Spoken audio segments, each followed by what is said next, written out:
अल्लाह ताला इनको जज़ाए खैर अता फरमाए। मैं कलाम आला हज़रत के चंद शेर पढ़ से पहले बोल सुभान अल्लाह। दिल के गुलचे खिला दिए।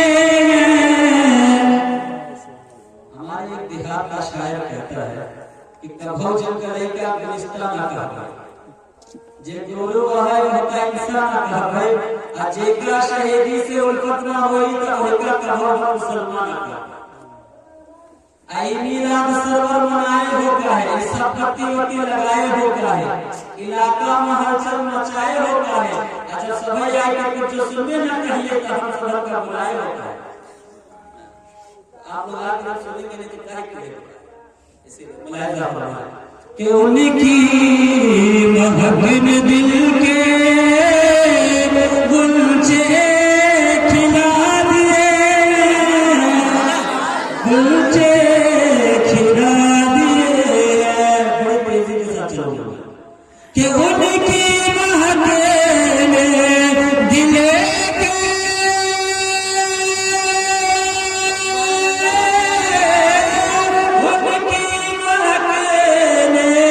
दिल के गुलचे खिला दिए, गुलचे खिला दिए। और जिस राह चल गए कूचे बसा दिए, कूचे बसा दिए, कूचे।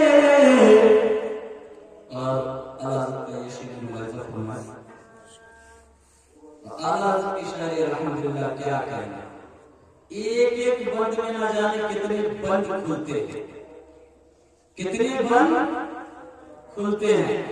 हम बचपन में सुनते थे चकबंदी, फिर एक दौर आया सुनने लगे नसबंदी। देहातों में देखा बेड़बंदी, गलियों में देखा देवबंदी, सोचे लगे बंदी क्या है। भारत में अगर 8 घंटे की बंदी हो जाए तो 24 घंटे का कारोबार चौपट। 8 घंटे की बंदी हो जाए मगर इनके यहाँ तो 24 घंटा बंद। सलाम बंद, कयाम बंद, दुरूद बंद, फातिहा बंद, सलाम बंद, इतना बंद की देव बंद। जब इन्होंने बंद करना शुरू किया तो हमने भी बरेली शरीफ का फरमान देके खोलना शुरू कर दिया और ऐलान कर दिया कि न रोकने से ये रुक सकेगा, न बंद करने से बंद होगा। बोलते रहिएगा तो मैं भी बोलता रहूंगा कि न रोकने से ये रुक सकेगा, न बंद करने से बंद होगा। कि जहां गुलामे रज़ा रहेंगे वहां दुरूद और सलाम।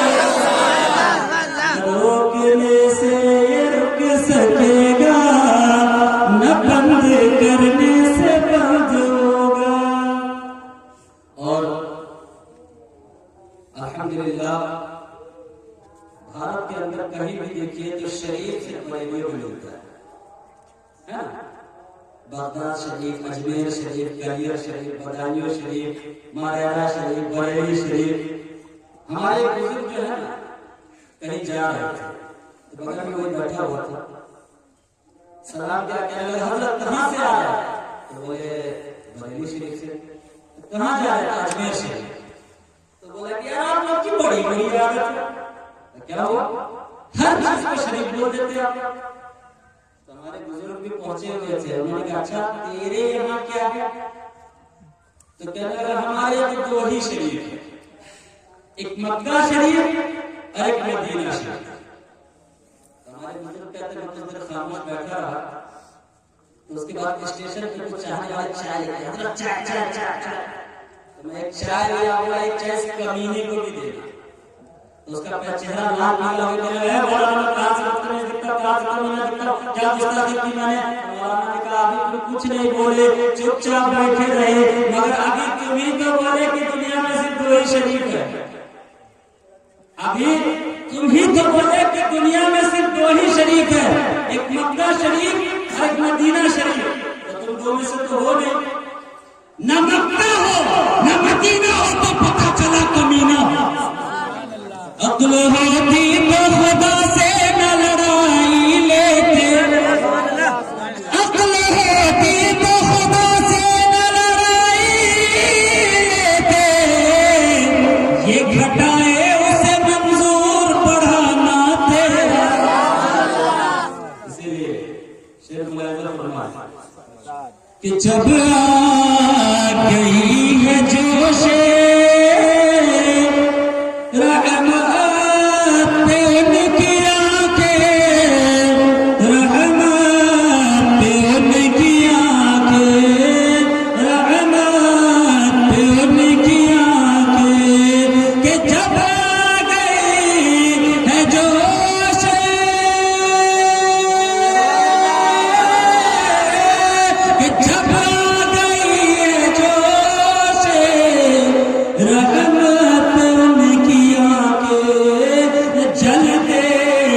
बुझा दिए हैं, रोते हंसा दिए, रोते हंसा दिए, रोते। और मेरे हुजूर अपनी उम्मत से किस कदर मोहब्बत करते हैं। देखिए एक आदमी रात में चूल्हा जलाए, वैसे तो आंसू सबके गिरते हैं अपने तौर पर, कुछ लोगों के दामन पे गिर जाते हैं, कुछ लोगों के रुखसार पर ठहर जाते हैं, कुछ लोगों की आंखों में रह जाते हैं। अगर रात भर चूल्हा जला के चूल्हा के सामने आंसू आया तो चूल्हा की आंखें ठंडी नहीं हुई, मगर जब मेरे नबी की आंखों से आंसू बहते हैं तो आला हज़रत फरमाते हैं कि अल्लाह क्या जहन्नम आबीना सर्द होगा, आबीना सर्द होगा, कि अल्लाह क्या जहन्नम आबीना सर्द होगा, अल्लाह क्या जहन्नम आबीना सर्द होगा। रो रो के मुस्तफा ने दरिया बहा दिए, दरिया बहा दिए, दरिया बहा दिए। और जमाने के अंदर हर तरह के लोग मौजूद होते हैं, कुछ अच्छे होते हैं, कुछ बुरे होते हैं और कुछ महाबुरे होते हैं। तो जो अच्छे होते हैं वो अहले सुन्नत वल जमात में होते हैं, जो बुरे होते हैं देवबंदी वहाबी होते हैं, जो उससे बुरे होते हैं वो गैर मुक़ल्लिद होते हैं, किसी इमाम को मानते ही नहीं। बहरहाल मैं अभी आला हज़रत का कलाम पढ़ा, आप लोग सुनिए मज़े से, उसमें मैंने कुछ बातें भी कही, मगर सोचिए जरा, अगर वो बातें ना कि हकीकत है, अगर ना हो तो महफिल में मजा भी आए, आदि इस रात में, ठीक है। मैं अपनी जिंदगी में बहुत सारी जगह रहा, तकरीर किया, बयान किया, मगर पहली बार मैं इतना बन ठन के कहीं बैठा, या हमारा वादा चल गया। ये पहली जगह है जहाँ पे मैं इतना बन के आया। अल्लाह हम लोग की हाजिर कबूल फरमाए। अल्लाह रब्बुल इज्जत अपने पाक कलाम में इरशाद फरमाता है, वमा आताकुम रसूल फखुज़ू, नबी जो भी दे वो ले लो, यानी कि सिर्फ नमाज ले लो, यानी कि सिर्फ रोजा ले लो, जो भी दे वो ले लो। जो भी कौन दे सकता है, जिसके पास होता है वही ना देता है, जिसके पास होता है वो कहाँ से देगा। किसी साहब से आपने 10 रुपए मांगे, उसने निकाल के दिया, कहा और चाहिए, तो आपको समझ में आ गया है मटेरियल अभी अंदर है। किसी से आपने 20 मांगा, उसके 10 मिले तो इधर देखेगा उधर देखेगा। तो इसीलिए जिसके पास होता है वही देता है, और लेने देने की सलाहियत जिंदे में होती है, मुर्दे में नहीं होती है। कभी आपने किसी मुर्दे को ट्रक चलाते हुए देखा, बस चलाते हैं, गाड़ी चलाते हैं? अगर एक मुर्दा कब्रिस्तान से उठ करके आए, पान की दुकान पे आके खड़ा हो गए, पान की दुकान पे आके खड़ा हो गया, कहे पान वाले से एक बंडल बीड़ी दो, पूरी दुकान छोड़ के चला गया, पूरी बीड़ी क्योंकि मुर्दा दे सकता है, ले सकता है, लेने देने की सलाहियत जिंदगी होती है, मुर्दे में नहीं होती है। तो हम लेने वाले, नबी देने वाले, जब हम लेने वाले जिंदा, तो ऐसा कैसा हो सकता है कि देने वाला मुर्दा? जो देता है, जो लेता है वो जिंदा है, तो देने वाला भी जिंदा होगा। और कैसे जिंदा है? मेरे नबी कैसे जिंदा है? ऐसे जिंदा है कि नबी पाक ने हमें क्या क्या दिया है। शरीयत मुस्तफा से ले लो, तरीक़त मुस्तफा से ले लो, मार्फत मुस्तफा से ले लो, इज्जत मुस्तफा से ले लो, शोहरत मुस्तफा से ले लो, जिंदगी मुस्तफा से ले लो, जिंदगी मुस्तफा से ले लो, शादी ब्याह का तरीका मुस्तफा से ले लो, जीने मरने का तरीका मुस्तफा से ले लो। क्यों? क्योंकि मुख्तार कायनात है, जो चाहो मांग लो। बोले सुभान अल्लाह। कि मुख्तार कायनात है, जो चाहो मांग लो। और मेरे नबी हयात है, जो चाहो मांग लो। और मैंने कल कहा था जिस महफिल में अली का जिक्र ना, और मैंने ये भी कहा था कि अली का जिक्र ईमान है।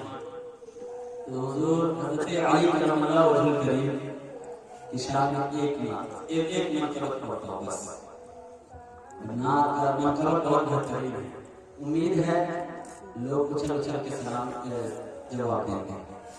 शायर कहता है कि वली खालिक ज़बान हबीब शान ज़ुल्म अली है, शमअ जुमन बा बाग़ पंजतन। वली खालिक ज़बान हबीब शाह ज़ुल्म अली है, शमअ जुमन बाग़ पंजतन। के फिजा पे जाके बेकबल महक उठे गुलो चमन, फिजा पे जाके बेकबल महक उठे गुलो चमन। चटक के बोली हर गली अली अली अली अली अली अली अली अली अली अली अली अली अली पलाटली। अली वो खुशकिस्मत है कि नबी की गोद में पले, हरम की छांव के तले, वो जोश और वलवले के कांपते थे मरहले। कि नबी की गोद में पले, हरम की छांव के तले, वो जोश और वलवले के कांपते थे मरहले। कि वो शेर हक जिधर चले, तो कुफ्र में थे ज़लज़ले। वो शेर हक जिधर चले, तो कुफ्र में थे ज़लज़ले। मचा दिए थे खलबली अली अली अली अली अली।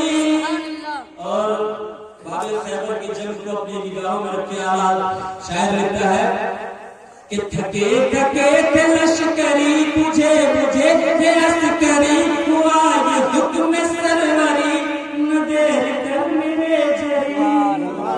कि थके थके थे लश्करी, तुझे बुझे थे अस्करी, हुआ ये हुक्म सरवरी, न देर कर मेरे जरी। कि दिखा दे शान हैदरी, उखाड़ बाब खैबरी, दिखा दे शान हैदरी, उखाड़ बाब खैबरी। खुशी की फिर हवा चली अली अली अली अली अली अली अली अली अली अली अली अली। और अली कौन है? कि हरम के वो गुलाब है, करम के वो सहाब है, शरफ के आफताब है, नजफ के महताब है।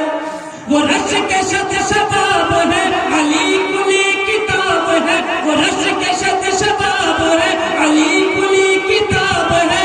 फिदा है उन पे हर वली अली अली अली अली अली। और इसी तरह हज़रत अली करमल्लाहु वजहुल करीम के दौर में अबू जहल, वैसे तो इस्लाम के दुश्मन हमेशा चाहते थे कि इस्लाम को गिराने का, उसका मजाक बनाने का कोई मौका मिले, है ना। तो हज़रत अली के दौर में अबू जहल को पता चला कि हज़रत अली के घर फाके चल रहे। फाका समझते हैं ना, भूखा प्यासा रहना, खाने का खाना नहीं रहना। तो अबू जहल इस फिराक में था कि किसी तरह इस्लाम का मजाक उड़ाया जाए, इस्लाम का मानने वालों का मजाक उड़ाया जाए। वो ये सोच रहा था कि एक शख्स आ गया और कहने लगा, ऐ आप अरब के रहने वाले, मुझे कुछ दे दो, मेरी 2 बच्चियां जवान हैं, मतलब मुझे कुछ दो, मेरी 2 बच्चियां जवान है, उसकी शादी कर दी।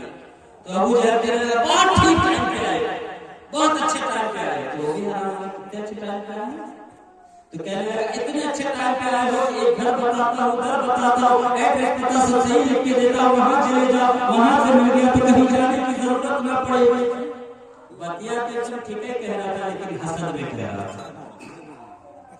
तो उसने कहा कि अच्छा, जैसे किसी मौलाना साहब को पता चल जाए कि एक सेठ साहब से ही पूरे रमजान का खर्चा चलने वाला है, तो 15 शवाल से बिस्तर जम जाएगा, क्या जरूरत है दिन भर घूमने की, जब एक सेठ पूरे रमजान का खर्चा उठा रहा है। तो उसने भी सोचा जब 2 बच्चियों की शादी का मामला, 2 बच्चों की शादी का जब खर्चा एक ही शख्स से निकल रहा है, तो उसने कहा जल्दी बताओ उस शख्स का नाम जिससे बन जाए जिंदगी भर का काम। तो अबू जहल कहने लगा, नाम तो बताऊंगा, एड्रेस पता सब लिख के दूंगा, मगर जब वहां जाना तो वो पूछे किसने भेजा, तो मेरा नाम ना बताना, मेरा नाम ना बताना। हर सुबह को आज भी मौलाना फला मौलाना कैसा करता नहीं करता, दूसरी जगह फला मौलाना ऐसा करता नहीं, लड़वाई। अरे भाई चुगली खाने में क्या होता है, रोटी खाओ, दाल खाओ, भात खाओ, लड्डू खाओ, पेड़ा खाओ, बहुत शौक है जूता खाओ, चुगली खाने में नाश्ता भी नहीं होता है। उसने कहा मेरा नाम ना बता, जब कहा ठीक है नाम नहीं बताऊंगा, तो एड्रेस पता लिख के दिया। अब जब पहुंचा है हजरत अली के दरवाजे पर, हजरत अली के दरवाजे को दस्तक दी है, हजरत अली ने दरवाजा खोला, और जैसे दरवाजा खोला उसने कहा, ए अली तुम सलामत रहो, तुम्हारा खानदान सलामत रहे, वो अरब के सबसे बड़े रईस, अरब के सबसे बड़े रईस। हजरत अली ने ये नहीं कहा मैं तो 10 दिन से फाते पे हूं, ये नहीं कहा, बल्कि ये कहा तुझे किसने बताया कि मैं आपका सबसे बड़ा रईस हूं। तो उसने कहा मुझे जिसने पता कर लिया उसने अपना नाम बताने से मना किया है। तो कहा जा अच्छा जा, जब तक नहीं बताएगा उसका नाम तब तक नहीं बनेगा तेरा काम। तो भी सोचने लगा नाम नहीं बताऊंगा तो काम नहीं बनेगा, तो धीरे से इधर देखा होगा, सोचा मुझे देख थोड़ी ना, नाम बता दिया। जब नाम बता दिया तो हजरत अली ने कहा अच्छा उसने भेजा है तो दूंगा, और इतना दूंगा कि तेरी हाजत पूरी हो जाएगी। जैसे ही कहा कीजिए अली, हजरत अली ने ये नहीं कहा कि जाओ दुकान से लाने दो, मकान से लाने दो, किसी से मांग के लाने दो, बल्कि हजरत अली कहते हैं हाथ फैलाओ। क्या कह हाथ फैलाओ, शब्द देख लेना चाहिए, हाथ फैलाओ। हजरत अली ने कहा हाथ तो फैलाओ, उसने कहा अली पहले अंदर से तो कुछ लाइए, फिर हाथ फैलाइए। हजरत अली ने कहा मैं अली हूँ, अली को अंदर बाहर की जरूरत नहीं, तुम हाथ फैलाओ। उसने हाथ फैलाया, अली ने लब से लब को मिलाया, हमारे मुबारक को जुम्बिश होने लगी, वो गुलाब कुछ की पत्तियां हिल रही है। हजरत अली कुछ पढ़ रहे हैं, पढ़ के साहिल की मुट्ठी में छू कर दिया, कहा जा ना तू देख न किसी और को दिखाना, जिसने तुझको मेरे पास भेजा सबसे पहले उसी को दिखाना, जिसने तुझको मेरे पास भेजा सबसे पहले उसी को दिखाना। खाली छू ही तो किया है, खाली छू ही तो किया है। अब उधर अबू जहल ने आपके बड़े बड़े किसी को बुला के बैठा दिया, आओ देखो मजाक चल रहा है, अली के दरवाजे पे गया, कुछ मिलेगा नहीं, आओ मजाक बनाएंगे। थोड़ी देर गुजरी, देखा कि वो देखो चला रहा, ना जेब में कुछ ना कंधे पे कुछ हाथ में हुआ चला रहा, दूर तक क्या मिला? तो साहिल कहता जो भी मिला ना मुझे देखने का ऑर्डर है, ना किसी और को देखने का, सबसे पहले तुझी को देखने का ऑर्डर। अबू जहल भी परेशान, कहा मिल गया, कहा देखेंगे। अबू जहल करीब जाकर देखता, साहिल ने मुट्ठी खोल के दिखाया, अबू जहल ने आंख मार के देखा, तो क्या देखता है उस साहिल के हाथ में कीमती चमकदार मोती मौजूद था। अबू जहल हैरान हो गया, कहने लगा अरे कहां से लाए, कहां से लाकर ये हो गया, तो खाने के लिए नहीं। तो शायर ने कहा यार तुम तो यही के रहने वाले हो, तुम मुझसे पूछते हो, मैं तो कुछ लम्हों में क्या देखा हूँ और क्या समझा हूँ। उसने जो कहा अपनी ज़बान में, शायर कहता है कि जब उनके गदा भर देते हैं शाहाने ज़माना की झोली, और मोहताज की जब ये हालत है, मुख्तार का आलम क्या होगा।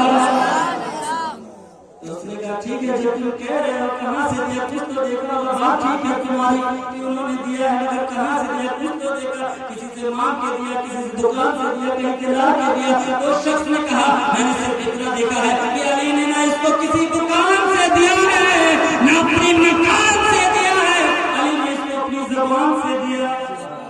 कहा क्या किया था? तो अपने आका पर दरूद पढ़ा था, अपने आका का नाम लिया था। मैं सोचने लगा अल्लाह अल्लाह, जब अली के छू का ये आलम है तो अली के अल्लाह का क्या आलम होगा? जब अली की ये शान है तो अली के नबी की क्या शान होगी? तो आला हज़रत कहते हैं कि कौन देता है देने को मुँह चाहिए, ये देने वाला है सच्चा हमारा नबी। तो कभी भी किसी चीज को अंडरएस्टिमेट नहीं करना चाहिए। तो नबी जो दे वो ले लो। कभी कभी होता है कि दीन दिया जाता है, जैसे एग्जाम्पल के तौर पे आपने अपनी बीवी को कहा ये 10,000 रुपया आपने दे दिया, मगर कहा कि खबरदार इसमें से 1 रुपया भी खर्च ना करना। अब कोई मांगने वाला को कहेगी कि है तो 10,000 मगर 10 लाना देने की ताकत नहीं है ना। मगर ना रब ने जब नबी को दिया तो कहा महबूब हमने आपको दिया और देने का अख्तियार भी दिया। नबी खुद फरमाते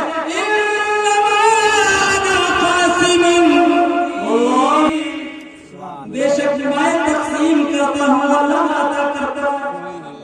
हदीस मुबारक है, नबी कहते हैं मैं तकसीम करता हूँ, अल्लाह अता करता है।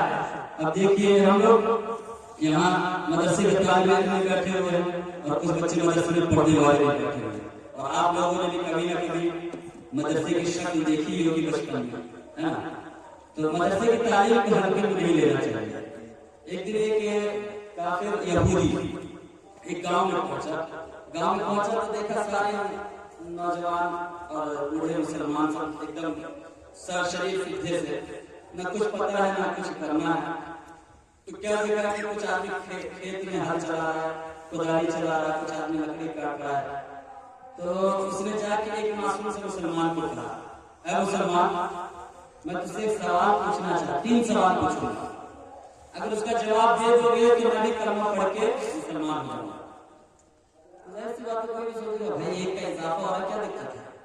तो उन्होंने भी सोचा यार 3 सवाल का जवाब देने पे अगर ईगो का इजाफा होता तो पूछो।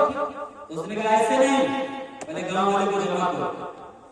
गांव वाले को जमा किया, कहा तख्त बिछाओ, तख्त बिछा गया, कहा कुर्सी लगाओ, कुर्सी लगाया। अब वो ऊपर चढ़ के बैठ गया, कहने लगा गांव वालों तुम इतने सारे मैं अकेला, मेरा एक सवाल, मेरे 3 सवाल है, उसका जवाब दे दो तो मैं भी कलमा पढ़ के मुसलमान हो जाऊंगा। और कलमा अगर जवाब ना दे पाया तो इसका उल्टा करना पड़ेगा, तुम्हें मेरा मजहब अपनाना पड़ेगा।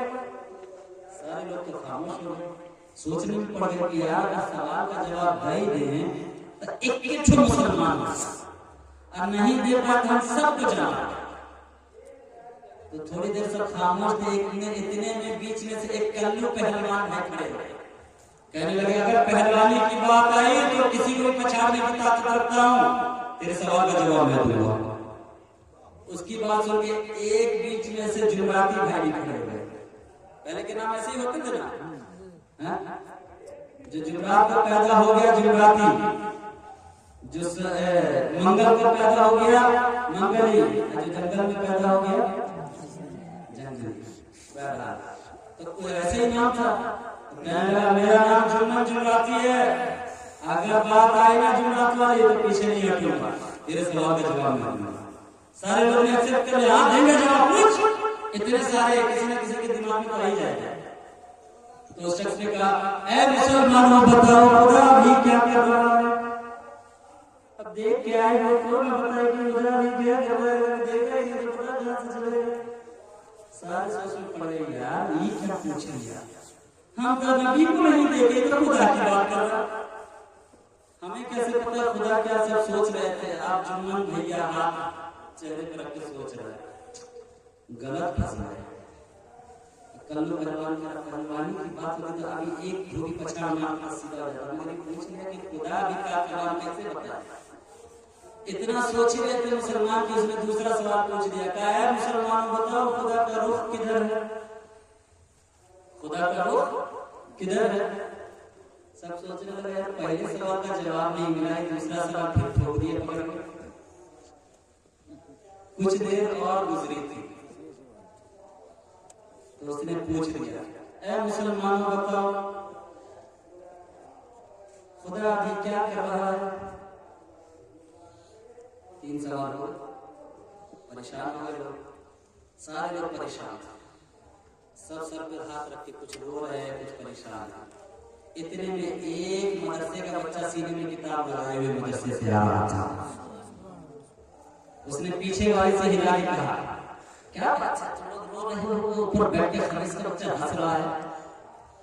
तो चचा बोले कि बेटा हम लोग तो फंसे हुए, तुम कल फंसना चाहते, पीछे से निकल जाओ। तो बोले मैंने तालीम हासिल की इसलिए नहीं कि मेरी कौम मुसीबत में हो मैं पीछे से निकल जाऊं। तो कहने लगा कि यार उसने कुछ सवाल पूछा है। अच्छा क्या सवाल है? जाओ उससे पूछो। बच्चा ऐसे घूम के आया, प्यास नहीं कहा, क्या बात है, हजार खा मुसलमान को मासूम को। तो कहने लगा बच्चा तू क्या जवाब देगा? जब चच्चा लोग जवाब नहीं दे पाए तो बच्चा कहां से जवाब देगा? तो कहने लगा अच्छा कभी कभी बच्चा चच्चा से आगे निकल जाता है। जैसे एक कौवा अपने बेटे को समझा रहा था, बेटा जब कहीं बैठे रहो और देखना कि कोई आ रहा है, आके जमीन पे झुक रहा है, झुक के ढेला उठा रहा है, जैसे ढेला उठाए हाथ बढ़ाए भाग। तो बच्चा भी बड़ा होशियार था, तो बाप से कहने लगे अब्बा जब वो आई जी नीचे झुकी ढेला उठाई तब हम भागे, कहीं रास्ते से ढेला लेके आ रहा होता, कहीं रास्ते से ढेला लेके आ रहा होता। इसीलिए कभी कभी बच्चा भी चच्चा से आगे निकल जाता है। तो कहता बच्चे तू क्या जवाब देगा जब तेरा चच्चा सब जवाब नहीं दे पाया? कहा बच्चे को कम समझता है, पूछ तो सही सवाल। तो कहने लगा सवाल ये करो, तेरे सवाल का जवाब मैं दूंगा, मगर एक बात बता, सवाल करने वाला साइड मेरा ये जवाब देने वाला। तो कहने लगा जवाब देने वाला। तो कहने लगा बच्चा कि तू सवाल करने वाला साइड, मैं जवाब देने वाला दाता, तू कमतर न बढ़कर पहले ऊपर से नीचे। उसको नीचे बुलाया, बच्चा खुद जाके चढ़ के कहने लगा पूछ क्या सवाल है, पूछना क्या सवाल है? कहने लगा अभी पूछ कर रहा है, जब सवाल सुनेगा तो कुर्सी से नीचे खिसक के आ जाएगा। यही बात हो ही रही थी, पूछना तो तुझे पता नहीं, कुरान शरीफ सीधी से लगा के आया, पूछ मुझसे। तो उसने कहा बताओ बच्चे खुदा अभी क्या कर रहा है? कहा क्या? दोबारा पूछ सुनाई नहीं दिया? अरे बताओ खुदा अभी क्या कर रहा है? कहा पूछ फिर से बोल क्या? कहा बताओ खुदा अभी क्या कर रहा है? क्या मुझे अभी समझ में नहीं आया? तो मेरा खुदा तुझे ऊपर से नीचे कर रहा है, मुझे नीचे से ऊपर कर रहा है। अब वो कहने लगा यही बच्चा जवाब देगा, आप फंस गए। अब बच्चा पूछे कहने लगा पूछ दूसरा सवाल।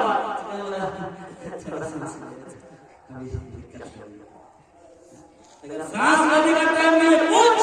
मुसलमानों को फंसा क्या करेगा? पूछ दूसरा सवाल। वो भी गोल गुस्से में गया, अच्छा दूसरा सवाल पूछे, बताओ अभी तुम्हारा खुदा का रुख किधर है?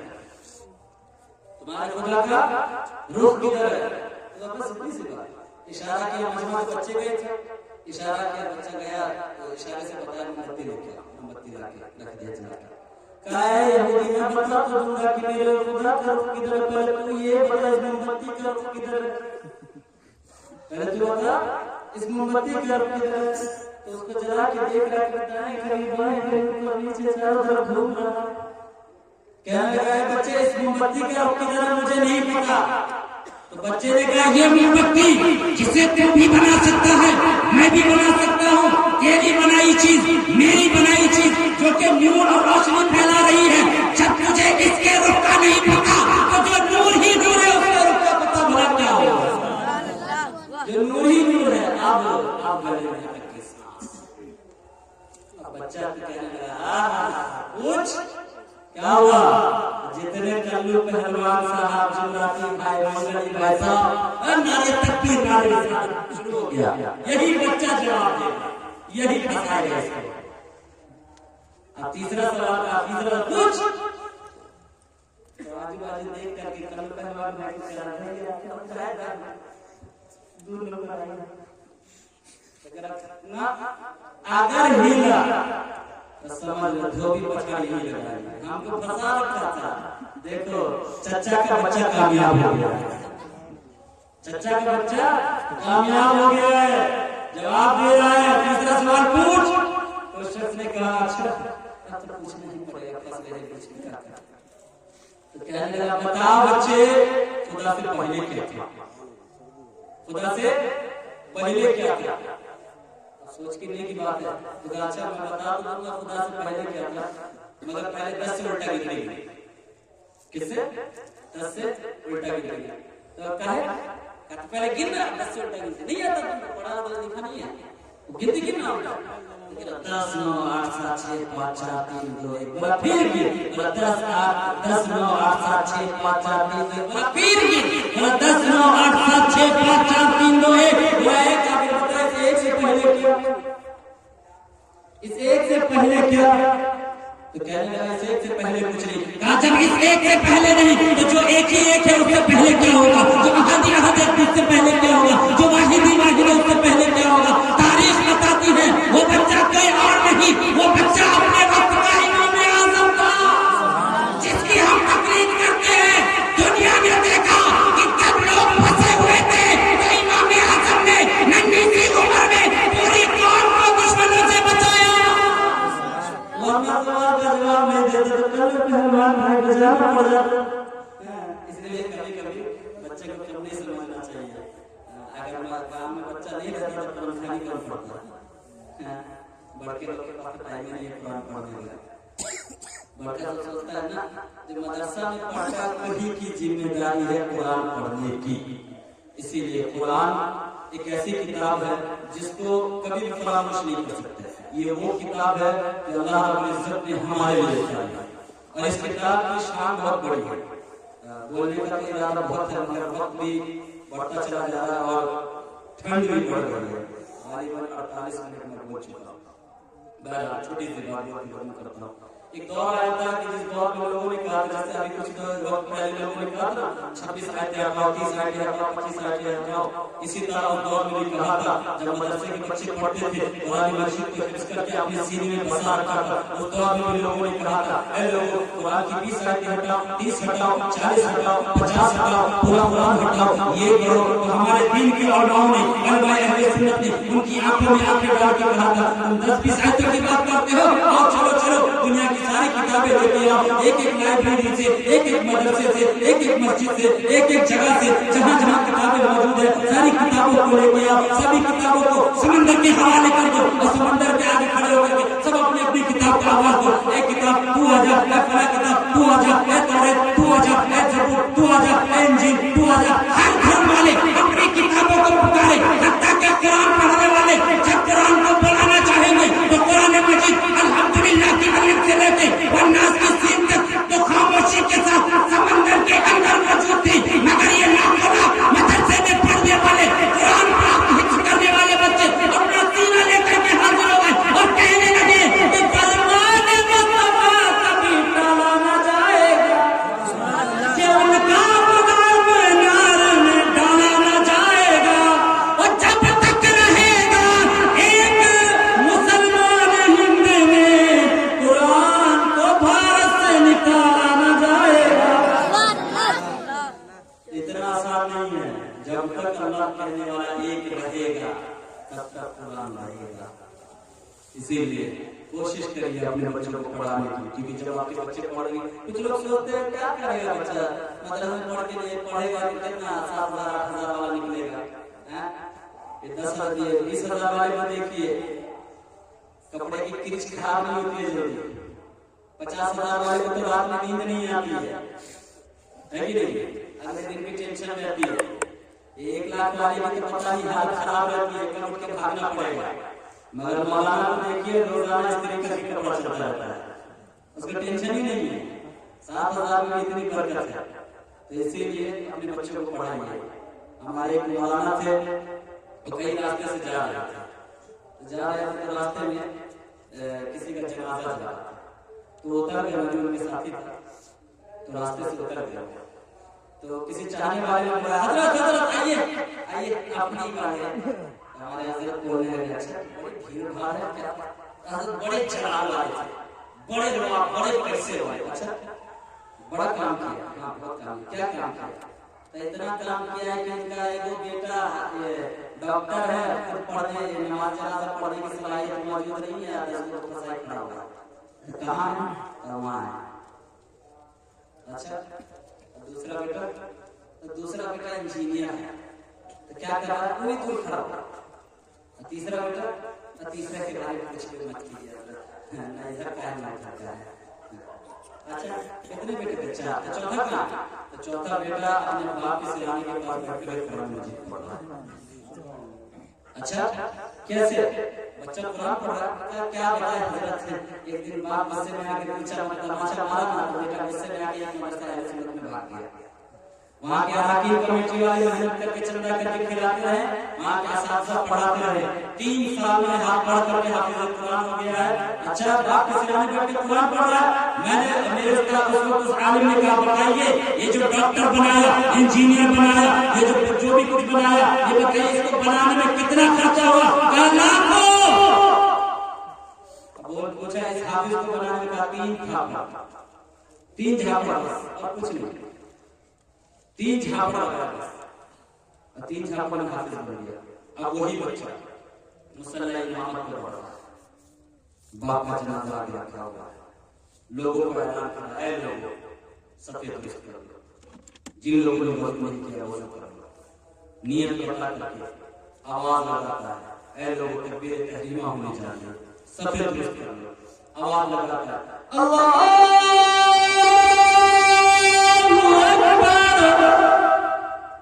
कहके नियत मान के सना पढ़ करके फिर तकबीर लगा करके फिर दुरूद इब्राहिम पढ़ के फिर पढ़ा, अल्लाहुम्मा फ़ल्ली हय्यिना, अल्लाह बख्श दे हमारे जिंदों को, अल्लाहुम्मा फ़ल्ली हय्यिना व मय्यितना, अल्लाह बख्श दे हमारे मुर्दों को। बताइए जरा, अगर ये मदरसे में ना पढ़ा होता तो आज ये ना कह रहा होता। पढ़ने के लिए, ये कहने के लिए इल्म होना जरूरी है। वो इंजीनियर बना, मैं ये नहीं कहता नहीं पढ़ा, अब हर चीज बना। हमारी जमात को इंजीनियर की भी जरूरत है, डॉक्टर की भी जरूरत है, हमारी जमात को वकील की भी जरूरत है, ऑफिसर की भी जरूरत है। मगर याद रखे, पहले अपने बच्चे को कुरान पढ़ा, फिर जहान पढ़ा, वरना याद रखे एक दौर आएगा कि जिस दौर में लोग आपको हकारत की नजर से देखेंगे। क्यों? क्योंकि आपने कुरान नहीं पढ़ाया होगा। जब आप अपने बच्चे को कुरान पढ़ाएंगे तो कुरान तो कहता है, तो तुम मुझे क्या पढ़ा के दे, मैं तेरे बच्चे को जहां न पढ़ा दूंगा, मुझे कुरान अपने बच्चे को कुरान पढ़ाइए, खुद भी कुरान पढ़िए। हाँ, क्योंकि ये वो किताब है जिसके पढ़ना, सुनना, देखना, हत्ता के इसकी तरफ उंगली बढ़ाकर छूना भी सवाल। पढ़ाई तो बहुत दूर की बात है। अभी जो रात जा रही है बड़ी कीमती रात है। इस रात में अगर जिन्हें कुरान पढ़ना नहीं आता, तस्बीहात पढ़े, सुभान अल्लाह किसको कहना नहीं आता, तो वजीफा फातिमा पढ़े, जो हम 5 वक्त नमाज में सुभान अल्लाह अल्हम्दुलिल्लाह 33 बार 34 बार पढ़ते हैं। ये तस्बीह फातिमा कहलाती है। जब मेरे नबी की बारगाह में हज़रत फातिमा गई, हज़रत फातिमा कहती है, या रसूल अल्लाह, मैं आई हूं ताकि कोई गुलाम दे दीजिए। हज़रत अली ने कहा था, फातिमा जाओ नबी से कोई गुलाम लेके आओ। नबी से कोई गुलाम बांटा के ले आओ। तुम क्या करती हो? कभी वो बच्चे को खिलाती हो, कभी आटा पीसती हो, कभी चूल्हा जलाती हो।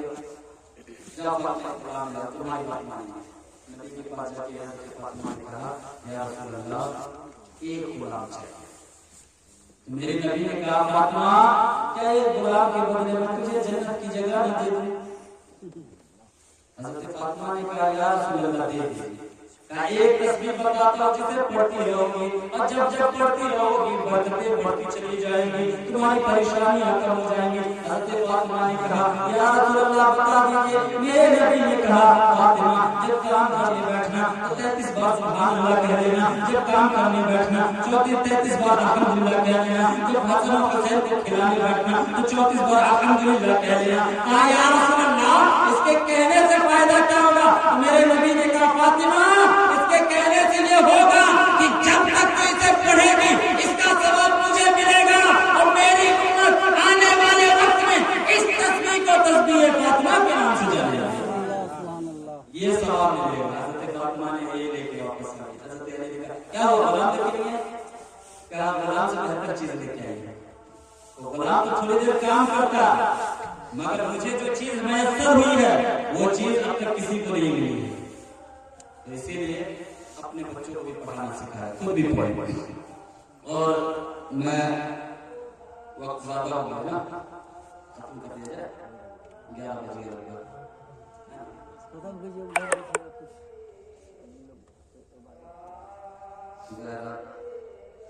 एक कलाम पढ़ दो, एक